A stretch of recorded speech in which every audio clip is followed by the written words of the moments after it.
Hi and welcome back. In this lecture we're going to talk about the third stage, the comparison stage.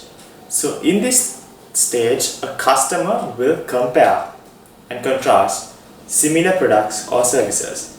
For example, if you want to buy a smartphone, you will get about 3 different products, maybe from the same vendor or maybe from different vendors, and compare each and every product side by side to really gather information and more facts about whether the investment that you're about to make is actually worth the value or actually worth the price that you're paying, whether it delivers value for your money.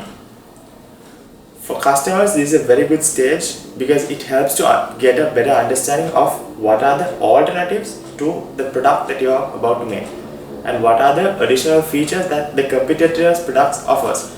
For businesses, it's a very nightmare because a potential customer will not be able to convert to a real customer in this stage if you don't deliver value that is more than the marketplace is offering.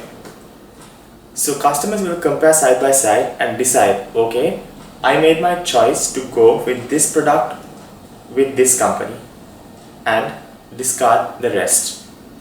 And in our next lecture, we're going to talk about the fourth stage where the customer actually makes a purchase of that product or service. I'll see you around.